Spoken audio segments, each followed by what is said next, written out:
Prezados senhoras e senhores participantes, boa noite. Sou o professor Marcelo Mariano e serei moderador deste webinar. O Programa de Capacitação da Empresa em Desenvolvimento, Procede FIA, tem o prazer de iniciar a série de webinars Gestão Empresarial, Práticas e Resultados. Esta série de webinars tem como objetivo abordar assuntos práticos da gestão das empresas em sintonia com os desafios enfrentados pelos executivos e executivas. O Procede FIA, Programa de Capacitação da Empresa em Desenvolvimento da Fundação Instituto de Administração, é um núcleo de excelência na gestão empresarial, reconhecido nos campos de educação executiva, de consultoria e de pesquisa. Para a realização da série de webinars, o Procede FIA agradece o apoio das seguintes instituições: a ABAD, Associação Brasileira de Atacadistas e Distribuidores de Produtos Industrializados; a ABLOS, Associação Brasileira dos Lojistas Satélites; a CSP, Associação Comercial de São Paulo, Distrital Sudeste, e Rotary de São Paulo Saúde. No webinar de hoje, a professora doutora Renata Queiroz e as convidadas Laís Cola e Flávia Ivata abordarão o seguinte tema: desafios em gestão empresarial, o storytelling e a construção de marcas.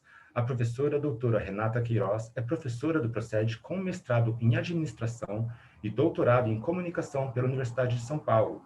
Ministra aulas de gestão de marketing e comunicação em cursos de graduação e pós-graduação em instituições renomadas.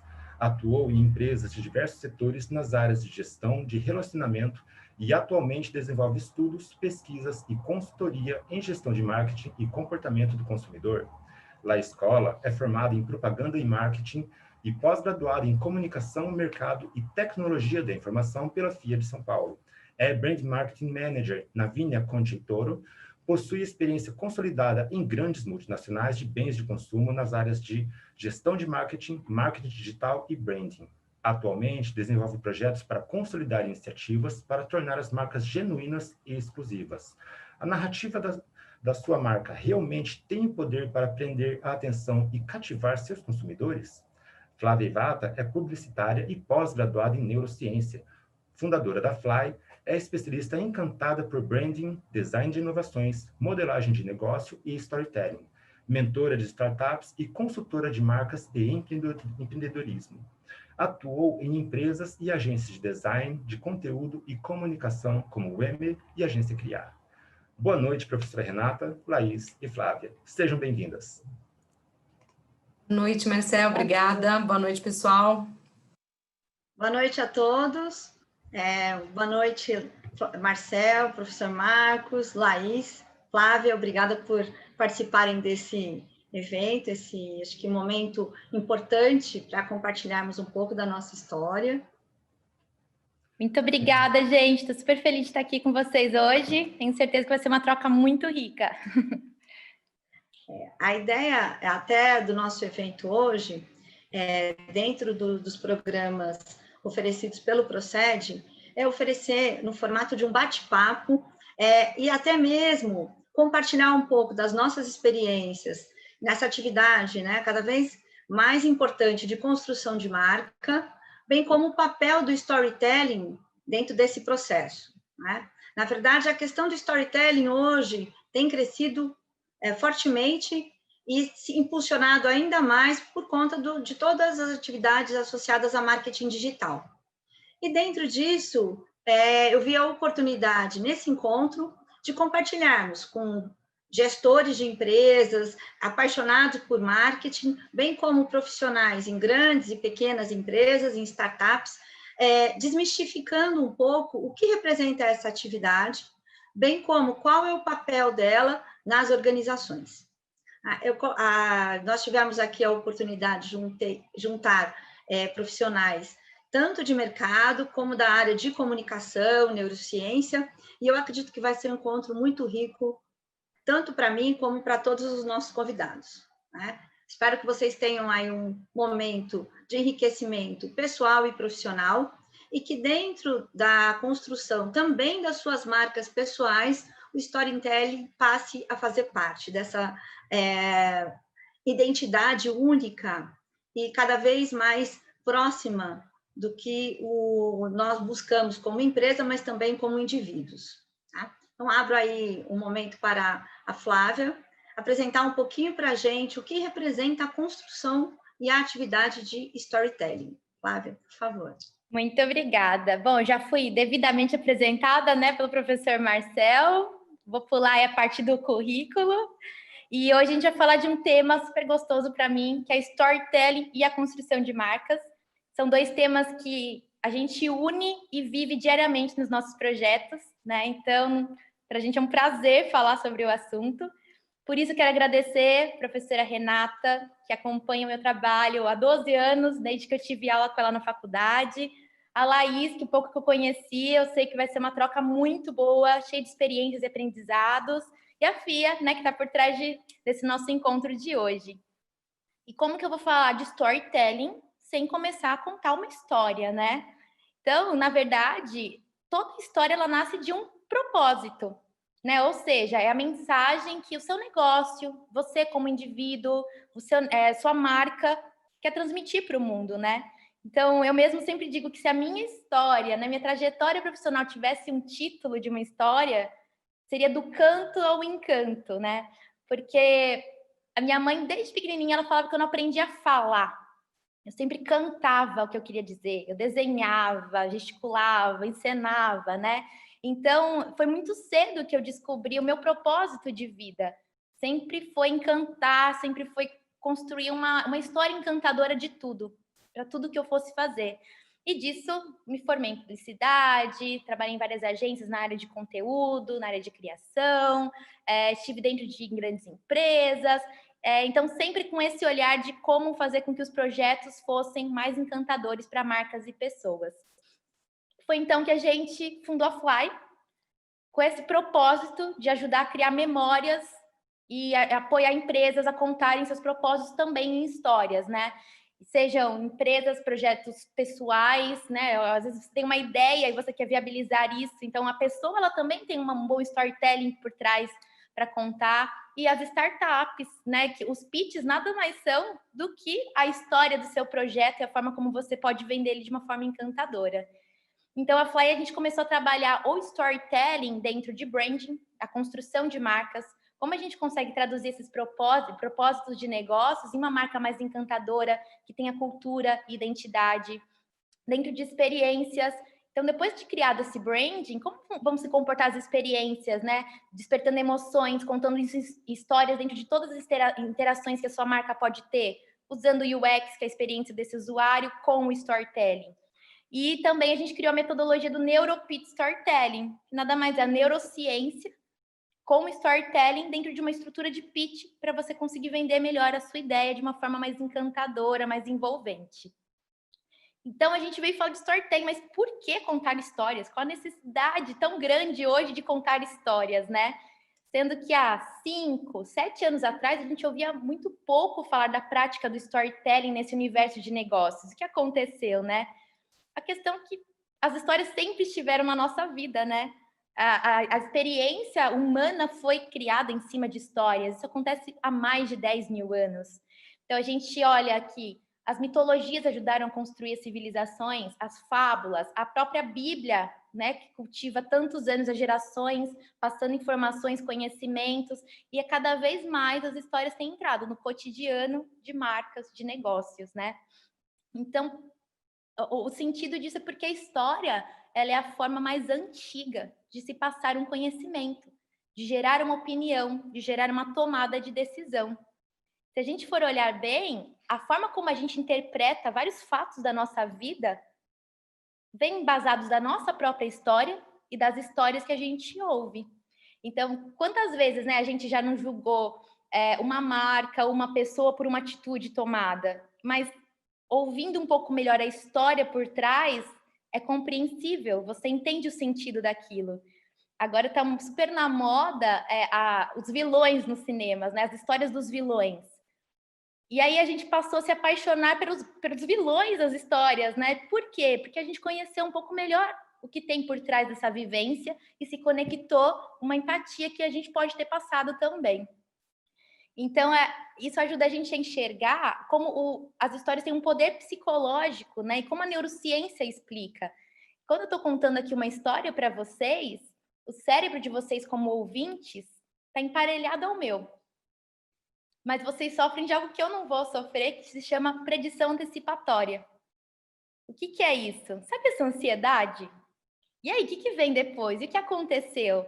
Então, quem está contando a história provavelmente já projetou o seu começo, o seu meio, o seu fim, sabe? As nuances, né? As emoções que estão sendo projetadas nessa história.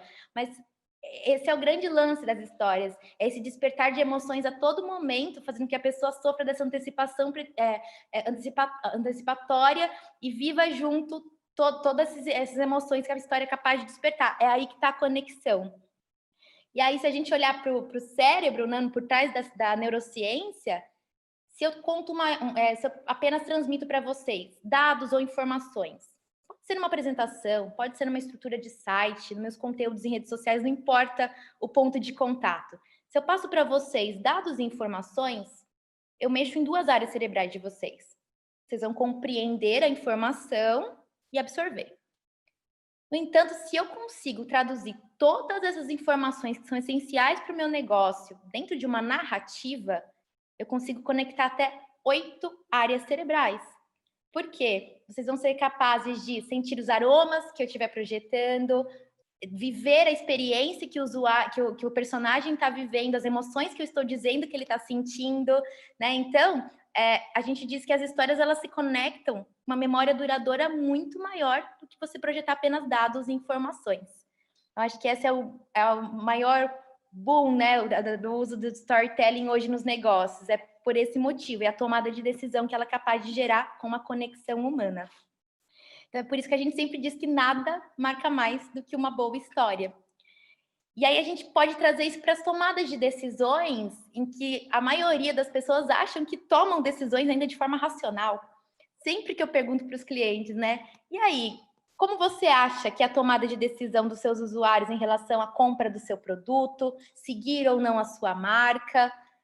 Ah, não é. Ele pensa se vale a pena ou não, custo-benefício? Não, pode ter certeza que esse é um segundo momento da decisão. O primeiro momento, ele vem sempre de uma forma emocional. E quem explica isso é Damasio, né, que é um dos maiores neurocientistas que a gente tem. Ele tem a teoria do marcador somático. O que isso significa? Na verdade, nossas tomadas de decisões são embasadas da recuperação de memórias guardadas. Pode ser uma memória que você já tenha vivido com essa marca? Sim. Mas pode ser uma memória da sua história que se conectou com que a mensagem que essa marca está trazendo. Então, a importância de você conhecer os seus usuários, ter a empatia de saber as histórias do seu momento de vida para conseguir projetar o seu storytelling que faça sentido para aquele momento também, né? Então, a gente diz que, não, a tomada de decisão, projetar uma história, é falar de sentimento e é resgatar lembranças. Então, a coerência na sua aplicação de storytelling é realmente cultivar essas boas experiências para gerar boas memórias guardadas e você ter sempre tomada de decisões a seu favor. Então, a gente está falando que o storytelling nada mais é do que a expressão das emoções dentro de uma narrativa. Se a gente está falando de despertar emoções, como que eu vou fazer isso? Emoções têm a ver com os nossos sentidos, nossos sistemas sensoriais, né? Então, que tipo de estímulo eu posso provocar a todo momento? As cores que eu estou usando faz sentido? Será que a forma como o visual foi projetado tem a ver com a minha identidade de marca e a mensagem que eu quero transmitir? Eu tenho uma mensagem, um propósito muito bem declarado, e é isso que vai ecoar e vai ser transmissível para outras pessoas? Porque os seus usuários eles têm que ser capazes de contar essa sua história para levar sua mensagem adiante. Então, a coerência em todos os pontos de contato eu acho que é o pré-requisito para a aplicação de um branding, de uma marca, e o storytelling ajuda nisso. Por quê? Fica fácil assimilar essa informação, essa mensagem e conseguir transmitir para outras pessoas. Então, eu acho que, assim, falar da importância do storytelling, né? Como ele apoia na passagem de conhecimento, não é uma novidade. Nós fomos criados, cultivados, né, numa civilização que conta histórias desde sempre.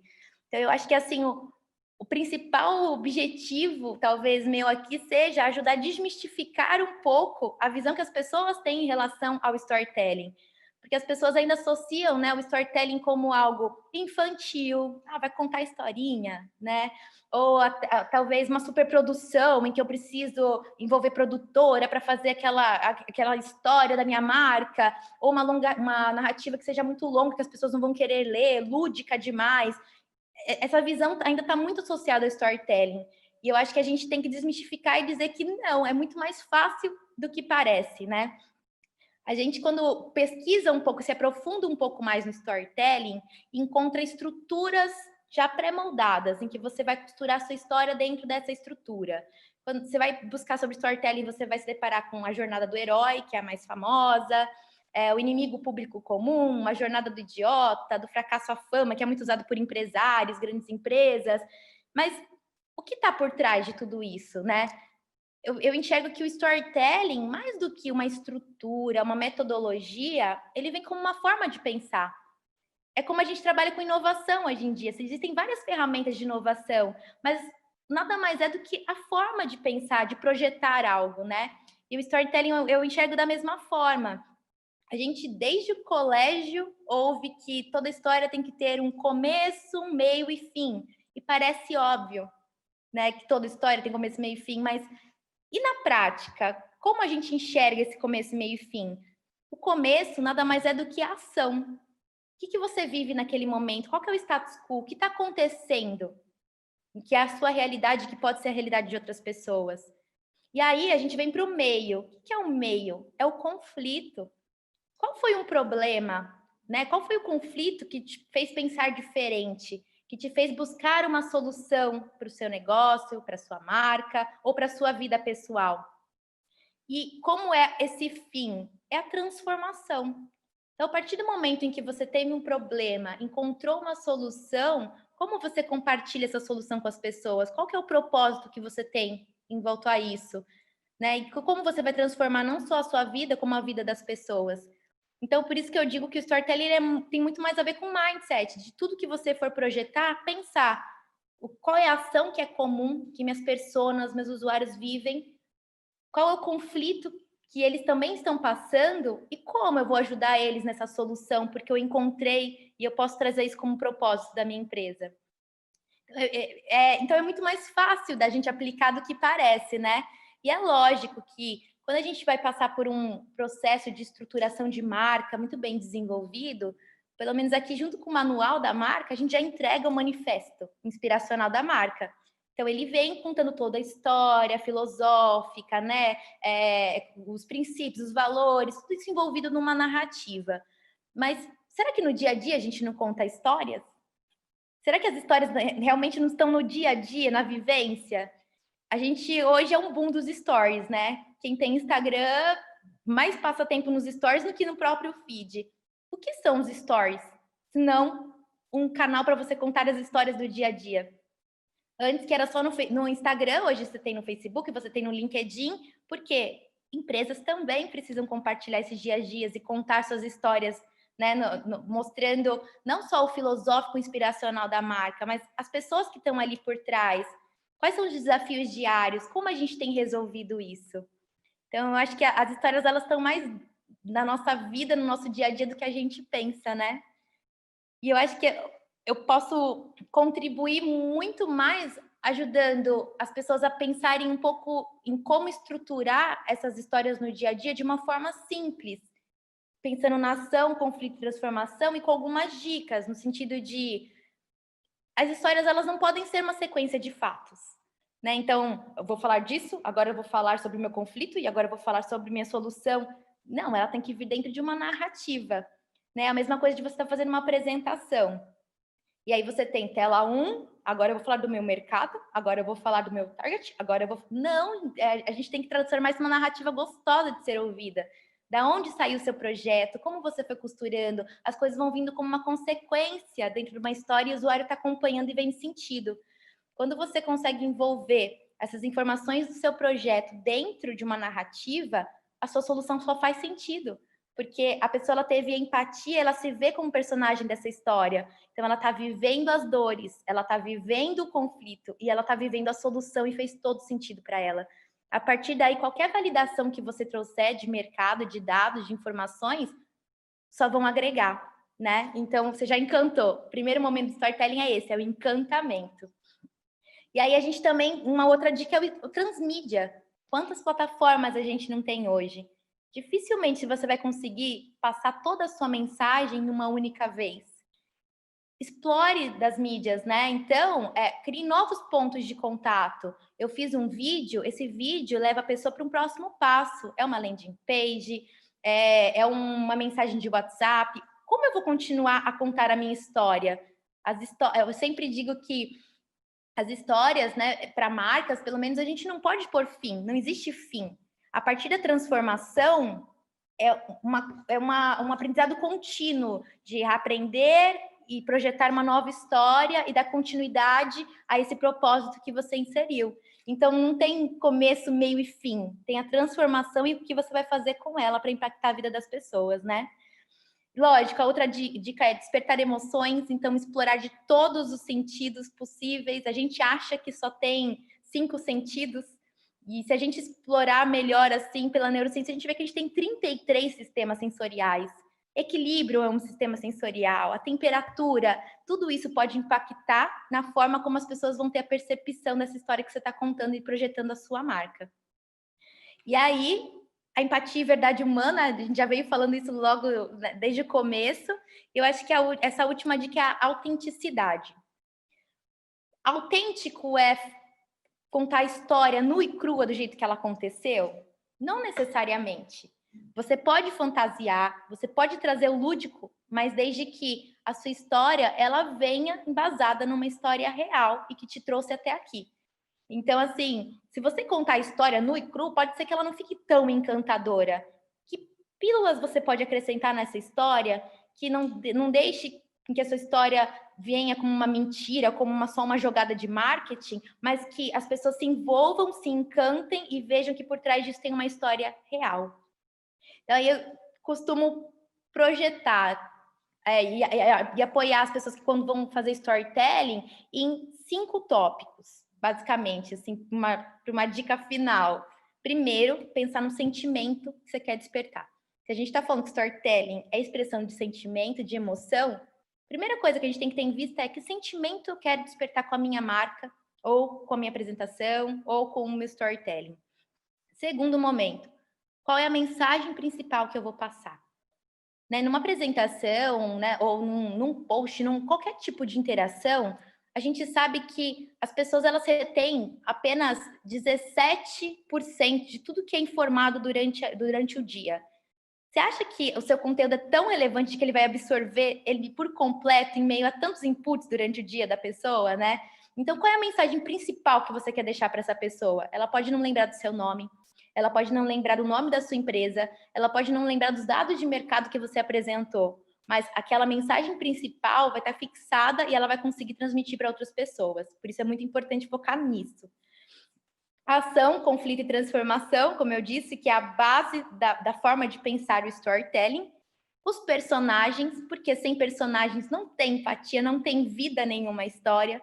Esse personagem pode ser você mesmo, suas vivências pessoais. Esse personagem pode ser o fundador da empresa. Podem ser a própria equipe e, por que não, o próprio usuário. Ele pode ser um personagem da sua história e se conecta ainda mais com suas personas na hora de contar essas histórias, né? E eu acho que amarrando tudo isso é o enredo. Então, as pessoas elas esquecem que projetar a história não é só colocar dentro da estrutura projetado todas as informações que têm que ser passadas, mas principalmente conectar todas essas informações dentro de um enredo que tenha fluidez, em que eu tenha níveis de emoção. A sua solução é o seu clímax e você precisa terminar ela com energia no mesmo nível, né? Então, tem muitos detalhezinhos, mas é muito mais fácil de projetar do que a gente pensa. É só contar a história do jeito que ela aconteceu e como você imagina que as pessoas gostariam de ouvir. Eu tenho uma frase aqui que a gente sempre fecha, né, nossos projetos na Fly, de que um negócio ele pode ser validado em dados, mas ele só conta uma história quando ele desperta emoções. Então, por mais racional que seja a sua empresa, por mais que você esteja falando de tecnologias, de data, isso é a sua entrega, mas a forma como você vai se conectar com seus usuários precisa ser emocional, sempre. Então, acho que deu para contextualizar um pouquinho aqui sobre o storytelling, como a gente trabalha com ele, a importância, algumas dicas de aplicar, mas eu acho que ninguém melhor do que a própria Laís para contar para a gente como isso tudo se aplica no dia a dia de uma grande empresa, dentro de uma grande marca. Aí, obrigado, Flá. Gente, eu estou aqui para falar um pouquinho sobre a realidade de como tudo isso acontece, porque a gente tem uma teoria que ela é super profunda, ela é super consistente, do porquê a gente precisa de fato aplicar o storytelling. Isso é claro, tá? Acho que já é senso comum nessa nova forma de fazer marketing, a importância do storytelling. Só que existem N dificuldades na hora da aplicação. E eu acho importante compartilhar e a gente conversar um pouquinho sobre isso, porque a teoria a gente sabe, mas e os problemas? E quando a gente já sabe os problemas, algumas coisas que podem acontecer no meio do caminho, talvez nós estejamos mais bem preparados para lidar com aquele problema, com aquele tema que vai acontecer. Porque como a Flá estava falando, tem muita decisão, e assim, quase a maioria das decisões que são tomadas, tanto no ambiente pessoal quanto no ambiente profissional, que elas são decisões não necessariamente racionais, elas são muitas vezes decisões sentimentais. Então, assim, é a emoção, é uma decisão emocional. E daí bagunça tudo ali que a gente estava, todo o nosso livrinho do que fazer e não fazer, ele acaba bagunçando inteiro, porque você fala assim, racionalmente eu não deveria fazer isso, mas estou fazendo, e como que eu vou lidar com isso? E isso acontece muito no dia a dia das grandes empresas. Então, e eu estou falando grandes empresas porque já trabalhei em grandes empresas, hoje estou numa grande empresa também, como o Marcel nos apresentou aí no comecinho da nossa reunião, e você fala assim, não pode ser que isso aconteça em empresas que são processuais, que vê todo o mercado. Cara, acontece.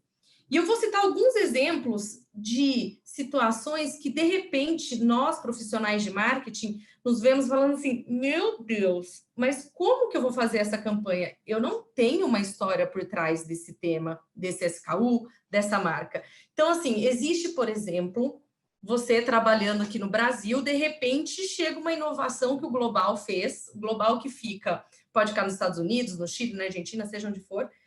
Eles inovaram, porque lá fazia sentido, talvez lá tivesse uma história, e de repente chega aqui no seu colo no Brasil e você fala assim, olha, você vai ter que lançar esse produto. Aí você fala, tá, mas e aí, né? O que eu tenho por trás? Quais são as ferramentas? É difícil, e isso acontece bastante. Tem outras situações também que são super decisões técnicas. Então, por exemplo, eu tenho uma fábrica e eu tenho uma capacidade ociosa na minha linha de produção. Então, eu podia produzir 1000x, eu estou produzindo 500. Cara, eu preciso ocupar essa minha linha de produção, de produto, com alguma coisa para eu conseguir ali diluir custos. E daí, nesse momento, gente, qualquer empresa para de olhar o mercado, para de olhar o consumidor, esquece que tem um consumidor na outra ponta e começa a olhar para o umbigo. Então, eles olham para dentro e falam assim, que produto eu consigo fazer dentro da máquina que eu tenho? Nem lembra se o consumidor precisa ou não. O que ele pensa? Eu preciso ocupar minha linha, eu preciso diluir meus custos, depois eu jogo isso para o mercado e eu vejo o que vira. Então, você como gerente de produto ali, gerente de marketing, de repente você se vê com um produto, você fala, meu Deus, da onde tiramos isso? Acontece. E acontece também, galera, de assim, todo mundo sabe que não são todas as empresas que têm muita verba para investir em marketing. Na verdade, hoje é quase um luxo a gente ter um bom budget para investir em marca. E o que acontece? De repente, você está lá, toda bonita, gerente de produtos vai lançar, gerente de marca fala assim, ai, ganhei dinheiro, vou fazer a campanha desse produto. Cara, vem uma pressão de todos os lados, e eu estou falando de todos os lados, de cima, de baixo, da equipe comercial, da lateral, todo mundo falando assim, cara, você vai ter mídia, né? Então, o que é importante você falar? Fala que esse produto é natural, fala que ele é orgânico, fala que no inverno você consegue consumir gelado, no verão você consegue, sei lá, derretendo, enfim. De repente, você tem... E fala da empresa também, que a gente ajuda a ONG, e que o ano passado a gente não mandou ninguém embora por causa da pandemia. Cara, de repente começa uma pressão de todo lado, você fala assim, entendi, eu tenho 15 segundos para fazer uma campanha, e eu tenho que dar todas as informações. É óbvio que nesse momento, quando a gente fala muita coisa, acontece que a gente não fala nada, ninguém entende nada, porque a gente não contou uma história. Então, acho que esses são 3 exemplos de por que é tão difícil a gente ter uma história consistente. Porque histórias tem muita, mas assim, conseguir contar uma história consistente, gente, é super difícil. E eu defendo muito, isso não está em nenhum livro de teoria, mas durante a minha vivência nessas empresas, olhando de fora e olhando de dentro, eu desenvolvi a minha mini teoria, que eu falo assim, ó, que consistência é um dos 3 pilares para o sucesso, seja ele sucesso da marca, sucesso em marketing ou sucesso do nosso storytelling. Eu acredito muito que consistência é muito importante, relevância e diferenciação. Com esses 3 pilares, a gente consegue contar histórias muito fortes. Se a tua história não tem consistência, se ela não tem relevância e se ela não tem diferenciação, ela fica fraca. Então, ela pode ficar chata, porque uma história que não é consistente, cara, você não entende, você fica ali, tipo, fica uma história maluca, sabe? Ah, então, eu tava andando de carro, de repente eu caí do avião e enfiei o pé na lama. Gente, isso não tem consistência, você não entende nada, fica uma coisa super maluca. Se não tem diferenciação, ela fica uma história boring, chata, e você perde totalmente a vontade de ouvir. Então, assim, tendo relevância, consistência e diferenciação, provavelmente você vai segurar a atenção dessa sua audiência. E eu costumo dizer que a nossa audiência ela pode ser comparada com crianças. Estou falando que a nossa audiência é criança, pelo amor de Deus, não. A gente pode estar, eu estou falando assim, minha audiência consumidor, ela pode ser comparada com, assim, as reações delas podem ser comparadas com crianças. Por quê? Vamos pensar numa criança pré-escolar ali, comecinho da escola, ela tem aquela curiosidade sobre o mundo, ela quer saber tudo. É quase o Juquinha, aquele do Castelo Rá-Tim-Bum, mas por quê? Mas por quê? Mas por quê? É quase isso. Então, assim, beleza, ela tá uma criança ali, um consumidor, ele tá com sede de saber, de receber informação, porque os consumidores gostam, eles querem achar marcas que tenham fit com o que eles acreditam, eles querem saber e receber informações gostosas, diferentes, e ele já consome, ou não, vai passar a consumir, então ele precisa acreditar naquilo. E assim como uma criança, ele está aberto a ouvir. Porém, se a tua história for chata, ou seja, se ela não tiver uma relevância para ele, tipo, cara, por que eu prestaria atenção nisso? Já é um ponto que ele fala assim, não sei se eu gostei. Se ela não for consistente, ou seja, se ela for uma história maluca, hoje eu vou te falar que a minha água, vou pegar uma água de exemplo, hoje eu vou falar que a minha água, ela tem menos sódio. Amanhã eu te falo que a minha água agora pode ser cor-de-rosa, depois de amanhã eu te falo sobre o meu plástico, enfim. Se ela não tem consistência, ela fica cansativa e a gente perde atenção, é natural. É igual aqueles filmes que você fala assim, meu Deus, eu tive que prestar muita atenção e não entendi nada. É um saco. Então, se ela não tem consistência no seu speech, vai ser muito difícil o consumidor se segurar nela. E o terceiro ponto, como eu falei, ela tem que ter um diferencial. Se ela te contar a mesma historinha que todo mundo conta, você vai falar, já vi isso em algum lugar. E também você não vai se apaixonar. Então, quando você não entrega esses pontos, a tua história fica muito fraca. E daí o consumidor, que a gente está falando ali, que parece uma criança, ele é sincerão. Não é? Quem nunca teve medo de perguntar para uma criança se estava bonita? Eu já tive, da criança falar assim, não, tia, esse cabelo tá enorme. Então, a gente tem esses medos, porque criança é super sincero. E o consumidor também. E cada vez o consumidor está mais sincero, porque a gente tem muitas ferramentas hoje que ele pode ser sincero sem dar a cara a tapa. Então, a gente sabe quanto o consumidor tem voz de falar o que pensa, seja bom, seja ruim, sem medo das consequências, porque, na verdade, não haverá consequências, né? Ele pode falar ali, a internet está aberta, e ele pode falar o que ele quiser, sem papas na língua. Então, ele não só é sincero, como ele questiona. Igual aquela criança que você fala assim, você não vai brincar no parquinho, mas por quê? Ele não vai falar assim, senhora, titia, eu não vou brincar no parquinho, vou sentar aqui no sofá. Não, ele vai te questionar, mas por que eu não posso agora? Mas você tinha falado que eu podia, se eu fizesse meu dever de casa, agora eu posso então. Não, mas é que você não fez seu dever de casa. Você tem que ficar explicando. Então, assim, se você não tem uma história de verdade, cara, ele vai te pegar na curva e em algum momento você vai escorregar. E ele vai perceber, porque ele tá ali para isso, ele tá te consumindo. E ele vai perceber. E se você fala alguma coisa, qualquer coisa que irritou essa criança, essa criança pode brigar com você. Ela pode falar, eu não acredito, você tinha falado que você fazia isso e de repente você está fazendo assado. Isso é a mesma coisa para a marca. Se você falar, eu sou uma marca super sustentável, eu sou uma fofa, e de repente eles descobrem que você fica jogando resíduo no lugar que não pode, ele vai falar assim, amada, como assim você está fazendo isso? Então ele começa a brigar com você. E daí a gente chama essa galera de hater. Óbvio, existem os haters, que são aquelas crianças birrentas que acordaram de mau humor e seja a brincadeira mais legal do parquinho, ele vai achar ruim. Ok, existe consumidor assim também. Mas existem muitos consumidores que a gente acaba chamando de hater simplesmente porque ele está falando umas verdades que a gente não gostaria de ouvir.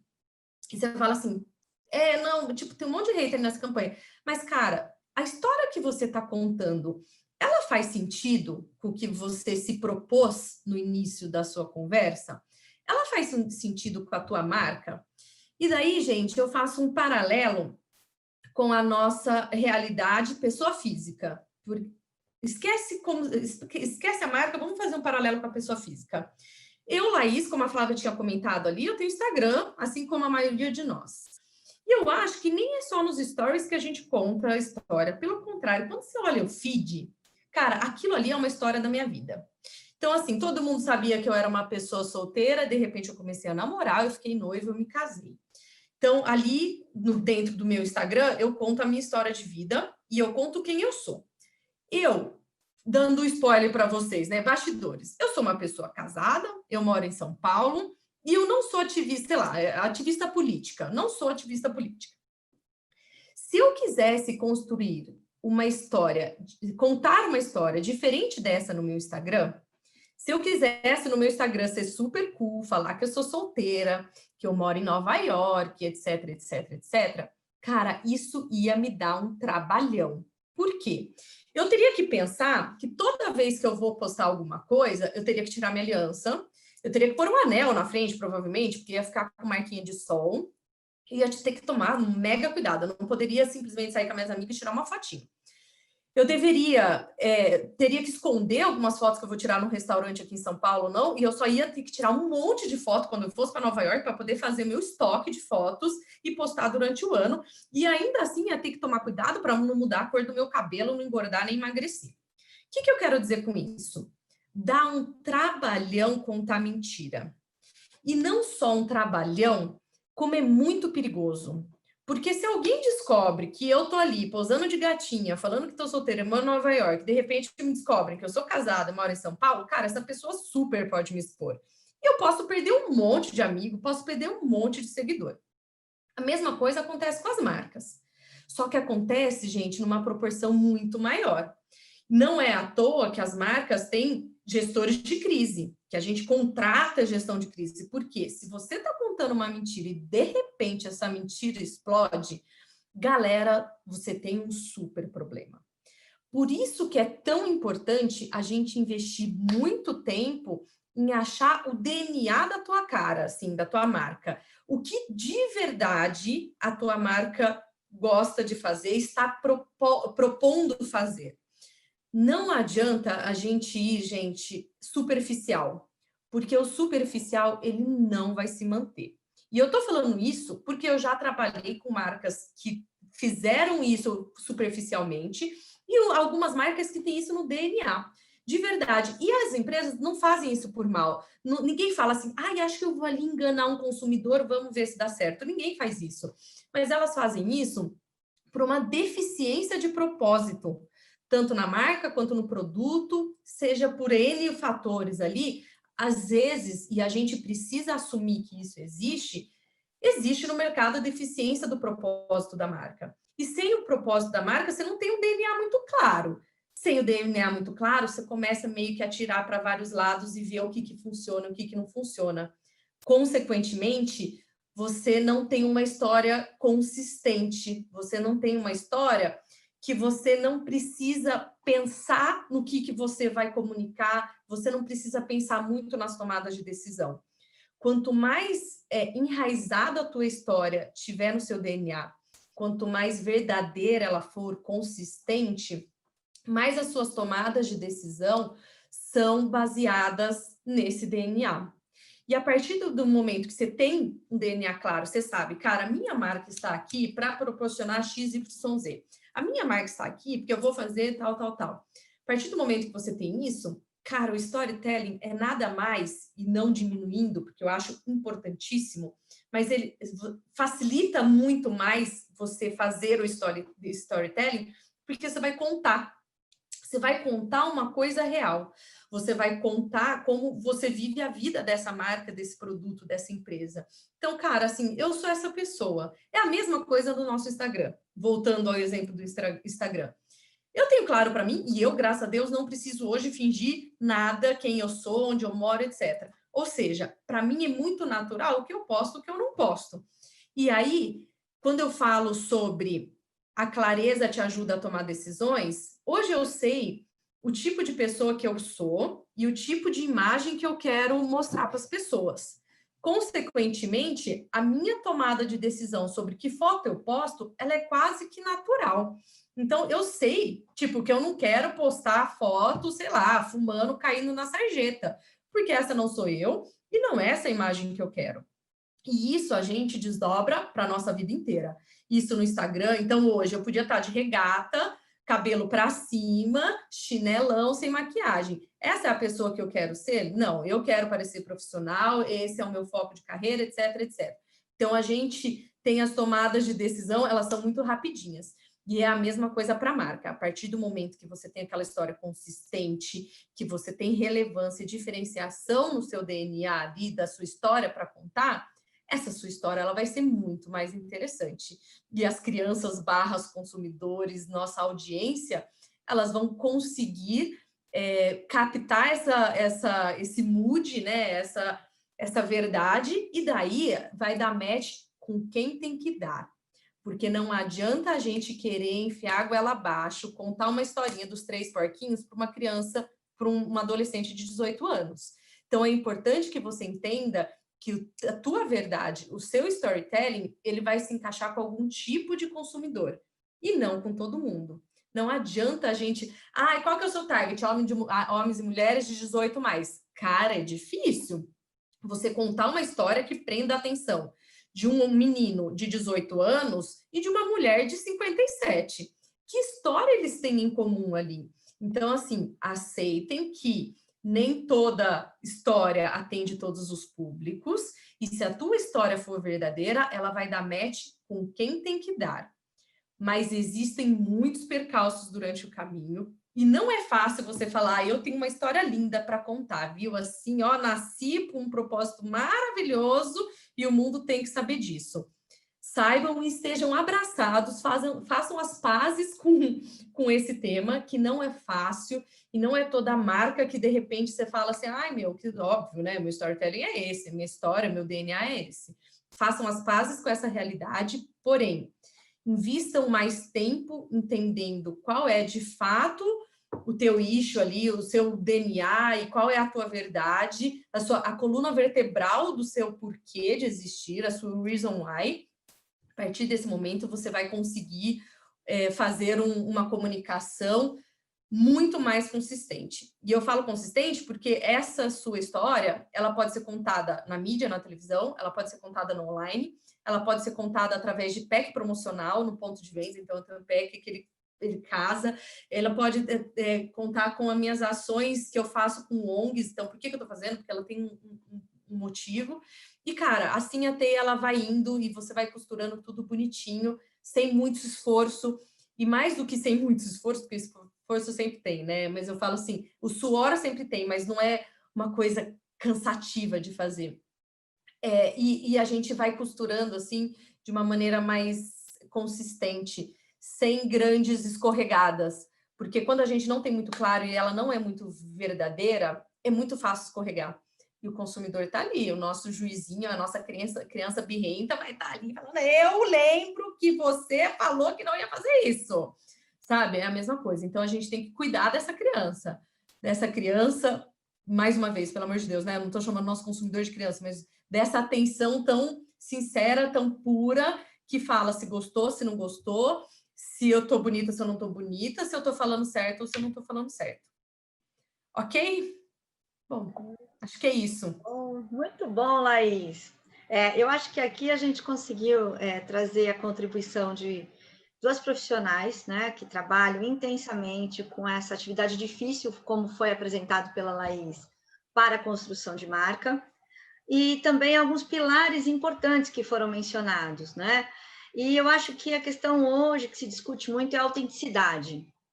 Eu, particularmente, até trabalho a questão da importância da construção de marca, uma vez que ela nasce dentro do DNA da empresa e vai acompanhar toda a evolução da empresa a partir também dos seus valores, do seu propósito, buscando, claro, maior aderência ao mercado, mas que seja de forma genuína, sempre respeitando também os padrões éticos e, claro, uma identidade autêntica e genuína, tá? Mas muito obrigada.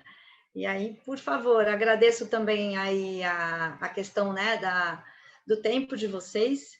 E acho que o Marcel agora, fique à vontade, Marcel. Obrigada. Ok, então agora vamos começar com as perguntas. E a primeira vem aqui do Paulo. O que fazer quando não há uma história relevante?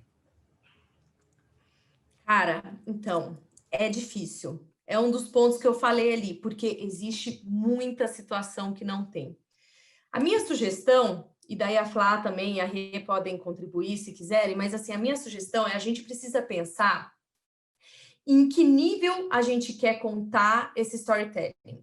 Porque eu posso ter uma história super genuína falando de empresa. Eu, como empresa, eu faço isso de uma forma mais genérica. Então, meu business é assim, assado.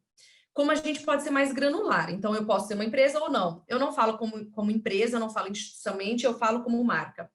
Cara, nem como marca, eu falo como SKU. Então, o que eu acho que é uma oportunidade, a gente vê em que âmbito a gente teria uma história real para contar.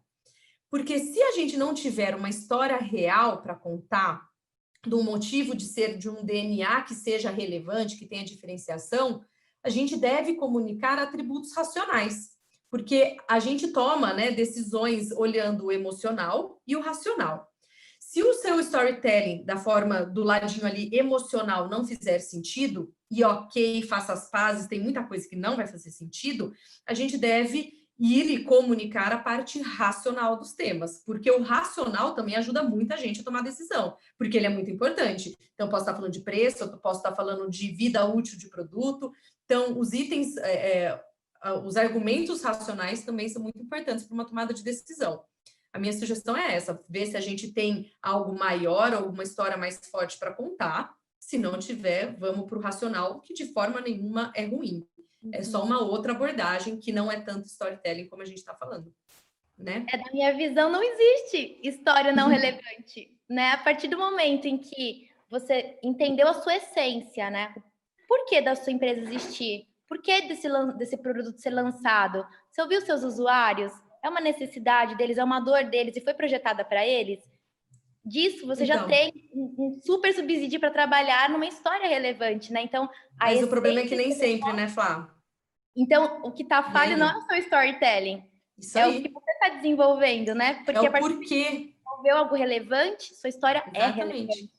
É isso aí. Porque eu acho que é olhar para dentro mesmo, assim, sabe? Faz sentido globalmente? Cara, não. Assim, é um dos exemplos que eu citei ali. Não, cara, a gente tinha aquilo, eu sei. Agora eu tenho que dar vida para esse negócio. Então, é o que a Flá falou. Cara, existe o porquê? Ele é relevante? Então, você tem uma história. Se não existir, talvez o seu problema seja o seu produto tem uma história que não seja relevante e ela é fraca. Ele foi pensado para esse usuário. Então, se foi pensado para ele, projetado para ele, vai ser relevante para esse usuário, a sua história também. Ela vai se conectar a isso, né? Isso aí. Ok, obrigado. Agora, a Simone comenta aqui que ela tem histórias demais para contar, ela tem muitos matches. E ela faz uma pergunta interessante. Posso contar histórias de humor que realmente aconteceram? E aí uma dúvida adicional. Existe algum cuidado a ser tomado com esse tipo de histórias? Por que não, né? Desde que isso tenha a ver com a identidade da sua marca, né? Então, quando a gente projeta, a gente constrói uma marca, ela tem o tom de voz, ela tem a identidade visual e também verbal, né? Se o seu tom ele é de humor, se conecta com seus usuários e faz sentido para o seu negócio, por que não? Estranho seria uma empresa extremamente rígida, burocrática, que traduz, né, essa confiança, essa robustez, querer contar histórias divertidas, as pessoas vão estranhar. Então, é o que a Laís trouxe sobre consistência e coerência. Coerência na fala, coerência visual, coerência na história que está sendo contada, né, em todos os pontos de contato. Porque facilita muito, né, Flá, se a gente vê a marca como uma persona. Então, a gente trabalha muito isso em marketing. Então, eu tenho uma marca, se ela fosse uma pessoa, quem ela seria? Que idade, que sexo, o que ela faz da vida. Tipo, é uma pessoinha mesmo, traduz a sua marca em uma pessoa. Essa pessoa dessa história, ela é uma pessoa que é engraçada? Essa marca, ela aceita essa identidade cômica? Se sim, cara, eu acho muito forte marcas engraçadas, de verdade. Eu acho muito forte, porque eu acho que ela faz uma conexão muito verdadeira. Quando ela faz rir, é um sentimento, assim, é uma conexão emocional muito, muito relevante. E se a gente olhar o brasileiro e a quantidade de memes que a gente produz, é óbvio o nosso fit com humor. Só que não é humor por humor. Tem que fazer sentido, como a Flá estava colocando. Assim, a tua marca, ela... E assim, deixa eu falar o que eu acho. A sua marca pode ser uma empresa super quadradinha, pode ser. Mas se vocês aceitaram esse DNA e falaram assim, cara, eu posso ser um banco, vamos falar de banco, que normalmente é super quadradinho. O Nubank. Um banco é super quadradinho. Quero mudar essa imagem. Eu não preciso ser quadradinho para ser banco. Não é porque eu sou burocrático que eu tenho que ser chato. Então, você pode fazer uma persona e daí a tua imagem, a tua marca pode vestir essa roupa e, cara, dali para frente, o céu é o limite. Só que ela tem que fazer jus ao que você vai falar para frente do que você falou ali atrás. Ela tem que ser, mais uma vez, consistente. Não adianta você contar piada agora e amanhã ser todo quadradinho e depois contar uma piada de novo. Aí a gente vai ser aquele negócio, tipo, você tá contando uma história para mim que eu não tô entendendo, uma história maluca e eu não vou gostar.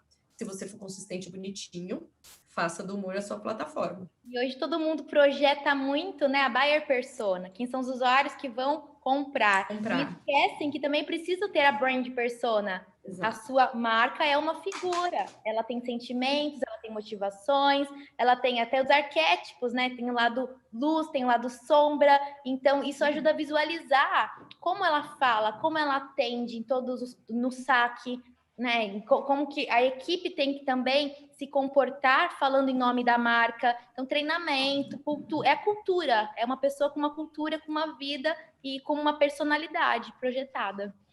Isso aí, porque isso entra até nas interações no ambiente online. Então, se alguém faz uma pergunta para minha marca no online, eu tenho que, como a Flá estava falando, treinar a agência para falar assim, cara, você tem que responder assim, assado. O meu personagem, ele é masculino, ele é intrigante, ele é XYZ. Ele não é uma menina que vai fazer piada. Então, você tem que falar mesmo. Cara, é vestir o persona ali da marca e, a partir daquele momento, tudo que você fizer, você tem que fazer. Aquela senhora de tantos anos, ela faria isso como marca? Sim ou não? E daí você toca a vida. Ok, obrigado. Agora temos uma pergunta do Fábio. No sentido de vender nosso maior produto, nós mesmos, como trazer esses conceitos para a entrevista de emprego no relacionamento com interpessoais? E aí, moças? Que legal! Durante agora, né, a pandemia, foi um boom dos videocurrículos. As pessoas não podiam mais ir, né? Então, a gente recebeu muita procura com a ajuda de um videocurrículo. As pessoas vão receber um monte de videocurrículos, eu quero que o meu se destaque, né? Como destacar? Assim como a gente faz a construção de storytelling para uma marca. Então, qual é o seu propósito de vida? Você é um ser humano, você tem uma essência, você nasceu para ser sua melhor projeção, e você criou sua personalidade ao longo do tempo e foi se moldando. Então, o que é essa sua essência, até onde ela é capaz de te levar, que é traduzido no seu propósito? deixe isso claro, né? E aí você vem construindo a sua história, as suas vivências, o que te trouxe até esse momento, e depois a parte da transformação é exatamente como essa vaga pode transformar a sua vida e a vida dessa empresa, né? Como você pode agregar com isso? É o seu storytelling, de onde você saiu, seu propósito de vida, até onde você pode chegar com essa empresa. E o que eu acho que é importante é assim, você se aceita da forma como você é, ou você tenta se moldar para aquilo que você gostaria e acha interessante ser. Porque é óbvio, né? Ser humanos que somos super falhos e a gente tem constante possibilidade de melhorar e de ser a sua melhor versão. Igual a gente fala, é uma máxima aí super conhecida, é clichê, mas é super real. O que eu acho importante? A gente tem esses dois lados, né? Ou já estou super feliz da forma como eu sou, abracei essa situação e assim vou ser em todas as plataformas da minha vida. Então, eu sou Laís. O meu Instagram, ele fala como eu sou. Quando eu vou numa entrevista de emprego, quando eu vou fazer uma entrevista, eu me visto como eu sou, com meus modelitos ali que representam a minha carinha, o meu humor, o meu jeito de ser. Ou você vai procurar ser uma outra versão que você ainda não é. Se você não for, se você for procurar se melhorar, é aquela questão que eu falei, dá muito mais trabalho. Só que ela pode ser feita. Só que você tem que pensar em 360 da sua vida como você quer se mostrar. Por quê? Isso reflete no teu posicionamento nas mídias sociais, isso reflete na roupa que você vai usar, nos acessórios, se você tem piercing, se você não tem piercing, se você vai numa entrevista de emprego de turbante super moderna, ou se você vai de taierzinho e salto alto. Então, é importante você saber se você está confortável com essa pessoa que você é hoje, e se sim, abraça essa identidade e seja super consistente em qualquer âmbito que você for viver e se comunicar. Se você acha que você ainda está improving aí, né, fazendo uma outra versão, a melhor coisa é também veste a carapuça dessa nova versão e traga isso para todos os seus ambientes, porque isso primeiro vai te convencer, que é muito importante, o mais importante, e segundo, vai passar essa imagem também para o teu entrevistador, para o seu interlocutor. Porque não adianta chegar uma pessoa numa entrevista de taierzinho toda maravilhosa, e daí você entra, porque isso acontece. Entrevistei fulano. Primeira coisa que você faz, joga a pessoa na internet. Aí você vai olhar, roqueira, tô tatuada. Cara, não é que uma coisa é melhor que a outra, são perfis diferentes. Então, eu acho que a gente tem que entregar, numa entrevista, o perfil que você vai conseguir manter. Porque não adianta você falar uma coisa, porque se você está procurando emprego, você quer ficar mais tempo ali, né? E é difícil manter mentira por muito tempo, hein? Então... sim. E a consistência também em termos de conteúdo. Que eu acredito que quando se trata de um candidato, né, como também de uma empresa, de um produto, essa história, ela tem que ter a essência dela, da onde ela surgiu. E ela tem que também ter significado, considerando todo o conteúdo, tudo que vai ser passado nesse momento de encontro. Né? Então, efetivamente... Tem que ser verdadeira, né? Tem que ser verdadeira, genuína. Da evolução, eu acho que a gente teve grandes aprendizados, né, com esse boom das startups. A gente está em constante evolução, a gente erra, sim, como indivíduo, como marca, a gente testa o tempo todo, nem sempre os testes vão ser válidos, e como reagir a isso? Se você errou, ou se você projetou algo que não fazia muito sentido para sua marca, como você, né, consegue lidar com isso? Transparência. Que era algo mais transparente do que, por exemplo, Waze. Você sabe que o aplicativo pode errar, você pode parar no meio da favela, na verdade você quem alimenta esse aplicativo, né? Eu acho que a gente aprendeu muito com as startups o estar num status beta. Estamos sempre aprendendo. Você vai numa entrevista, você não sabe o que falar, você não sabe como projetar, seja sincero e transparente, assim como faria com uma marca. Se ela errou, desculpa, gente, erramos mesmo, estamos aqui para aprender e é com você, né? Então, acho que essa transparência, ela é, hoje, pelo menos no mundo que a gente está vivendo, né, o VUCA, nessa velocidade, faz muito sentido pensar nisso. Sim. Ok. Professora Renata, Laís, Flávia, nosso horário chegou ao fim. As senhoras gostariam de fazer algum comentário final? Bom, na verdade, eu acho que foi um momento de encontro. A ideia desse webinar foi seguir também nessa informalidade, para que nossos convidados, participantes, né, se coloquem nessa posição de personas, mas também de desenvolvedores das suas próprias histórias, né? Porque todos nós também temos as nossas histórias para contar. E, efetivamente, aí a contribuição da Flávia, trazendo um pouco desse roteiro, como criar essa narrativa. Eu acho que foi uma experiência fantástica, aprendi muito nesse momento também. E a Laís, trazendo efetivamente a grande dificuldade no mercado competitivo, cada vez onde a gente encontra um número maior de concorrentes, né?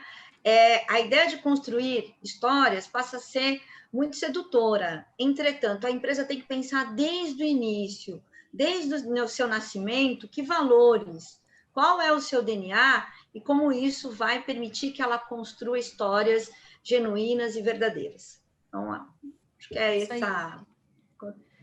Gente, eu agradeço muito, foi uma delícia. Obrigado, pessoal da FIA, todo mundo, todos os professores e quem assistiu aí, vi vários nomes conhecidos. Muito obrigada pela audiência. Fico muito feliz e acho que é um bate-papo super rico, super gostoso. Nem sempre todo mundo vai concordar, mas é muito importante os pontos de vista, né? Porque eles se completam. E deixa eu falar, a nossa vida é assim. A estratégia aqui para uma marca é legal, às vezes não funciona para outra. E é como a Flá acabou de falar, assim, são erros e acertos que vão acontecer para todo mundo. A teoria está aí para nos ajudar, mas não necessariamente ela cabe como uma luva para todas as situações. Então, a gente tem que ter aquele joguinho de cintura. E como profissionais é legal a gente ter esse tipo de fórum, porque a gente consegue trocar informações, trocar experiências para se ajudar para futuras situações que vierem. Obrigada a todos. Boa noite. Obrigada, gente. Todo mundo que participou, meus parceiros, professora Renata, Laís, Marcel, foi um papo muito gostoso, né? Deu uma renovada aí na semana. E eu acho que, como eu falei, transmídia, não para aqui. Né? A gente está no Instagram, a gente está no Facebook, a gente está em todo lugar que você quiser achar. Então, a gente continua nosso papo em outros lugares. Quem tiver dúvida ainda quiser conversar, estou super aberta. E a Laís, acho que também. Então, a gente podemos estender isso adiante. Com certeza. Obrigada, gente. Muito Agradecemos a participação das senhoras e senhores neste webinar da série Gestão Empresarial, Práticas e Resultados. Agradecemos as seguintes instituições pelo apoio: a ABAD, Associação Brasileira de Atacadistas e Distribuidores de Produtos Industrializados, ABLOS, Associação Brasileira de Lojistas Satélites, a CSP, Associação Comercial de São Paulo, Distrital Sudeste, e Rotary de São Paulo Saúde. Obrigado, professora Renata Queiroz, Laís Cola e Flávia Ivata pelos conhecimentos compartilhados neste webinar. Agradecemos também à equipe de apoio da FIA Procede, que possibilitou a realização deste evento. Na próxima quarta-feira, trataremos do tema como transformar sua pequena e média empresa PME em uma empresa exponencial e assim atingir maiores patamares de vendas, com a professora Giovana Vieira. Lembramos aos senhores e senhoras que, assim como em eventos anteriores, este webinar poderá ser revisto no canal de YouTube da FIA Fundação Instituto de Administração. Boa noite.